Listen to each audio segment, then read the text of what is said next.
Please welcome the very talented Adam Lambert.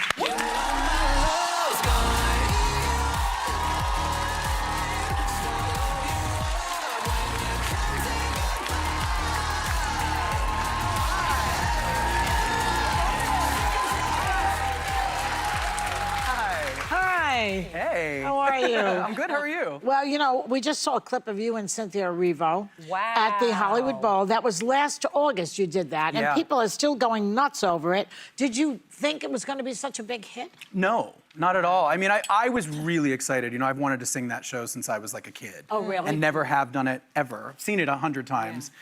And when they told me Cynthia was going to be playing Jesus, I said, sign me up. You know, I mean, I was really excited. But yeah, I had so much fun, and it was so intense, and it was only 3 shows, but a dream. And had you been at the Hollywood Bowl before? I played the Hollywood Bowl with Queen. Okay. I think 2016, 17, something like that. Such a great venue. Yeah. Well, you walked out here to Eat You Alive from your self-titled album, Adam. The new one. Yes, and I understand New York served as a big inspiration for this album. Yeah. And you recently moved here from LA. So have you had any classic New York moments? Welcome to New York. How is it treated And the Nixon 5. Exactly. Listen, I've been visiting for years. Always have fun here. Always had a great time. Know a lot of people here from the theater community.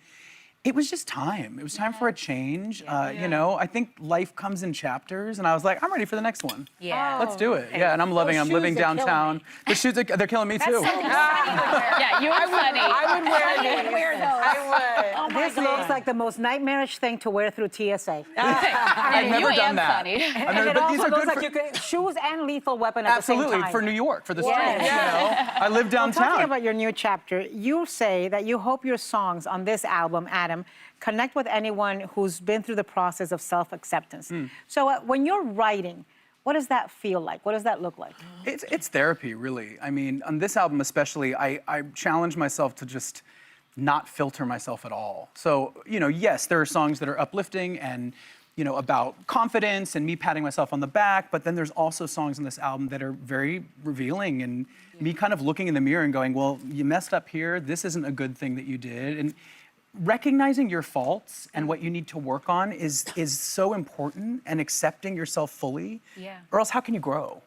And as you know, as a creator, this is what I wanted to put into this project, because even though it's all very personal to me, I feel like most of the ideas are pretty universal, and everyone's gone through some sort of version of that realization before. Well, that's good. That's the beauty of art. You can kind of find your way into that. And connect with people, you know? It's my favorite thing. Well, the New York Pride March is this Sunday, and you've been a light for so many people since you busted onto the scene on American Idol in 2009. I can't believe it's been that long. I remember watching. I do too. I can't believe it's been that long either. I'm like, 17 years? It's crazy. Let's not do the math.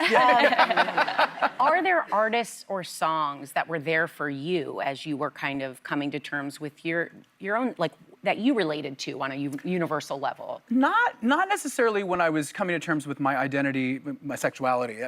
There wasn't much. There wasn't a lot. And so I think one of the things when I got into this business after Idol, I wanted to own it. I wanted to be proud publicly of who I was and talk about it as in some hope that it would create a ripple effect of positivity for people, you know? I think at that time, visibility was so important.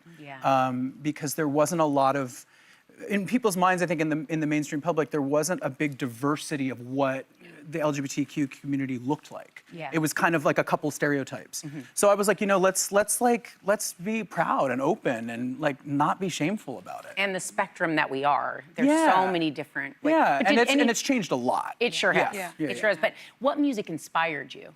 Oh, I mean, on this album, I actually went and sort of referenced a handful of artists from the 90s that I really loved. When I first, you know, when I was a teenager and listening to pop music and alternative music, the groups that always made a big impression on me were the ones that blended a little bit of that alt-rock thing with electronic.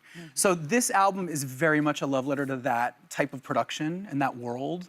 You know, they say, like, with an album, like, it's all about world building. So I was like, okay, let's do it. The whole thing needs to sound cohesive. I wanted to create art for it that kind of evoked your imagination. It's almost like science fiction almost. Some of the imagery, like a Like those post-apocalyptic, shoes, like those these. shoes. Yeah, it's like a post-apocalyptic future thing, Tin Man Love thing. it. Yeah. I do have a heart somewhere in there. It feels very Egyptian to me. There's a little, there's like a couple different things. Some deco, some Egyptian. Yeah, some art. Deco, Maybe a little definitely. Freddie Mercury. It's got a little bit of Sure, everything. you know, it's a little Dune. Yes, you know? little Dune. I just wanted to. I think the inspiration behind it was, we're living in an interesting time right now. It's not necessarily a walk in the park. There's a lot of challenges. People are frustrated. There's a lot of anxiety. I wanted to face that feeling and not shy away from it. Some great Honey, pop we're music. crossing the we're desert in on a it. horse with no name. It's crazy with no water. I mean, And no it's water. crazy. I mean, and it's, to me, it's like you can do one of two things as a pop artist. You can either create full escapism, which is very important as well, or you look at what's going on and you kind of embrace it. And even though these are about personal experiences, I think a lot of the feelings on here can translate to like the general feeling that we're all kind of in People will right see now. themselves in I it. hope so. Yeah. Now you're doing album release shows in a few cities, including right here in New York at the Brooklyn Paramount on July 15th. Everyone go check it out. And now you're going to sing Under the Rhythm for us. Tell us about this song. This is the new single. Filmed a video a couple weeks ago that I'm really into. The album starts out, it's kind of heavy, it's a bit dark in the first half, and then it kind of turns a corner. There's a big breakdown ballad, and then this song comes, and this is sort of about, acknowledging that you're going through or you've been through something difficult, and then figuring out a way to pick yourself up and carry on. One foot in front of the other, one day at a time. That's really important to be able to push on. Yeah. So hopefully it inspires people and lifts them up. Okay. Yeah. You're a wonderful talent, Adam. Oh, thank you. Yes, Thank you. interesting and talented and brilliant in many ways. I just talk too much. Keep it really. going. Well, so do we.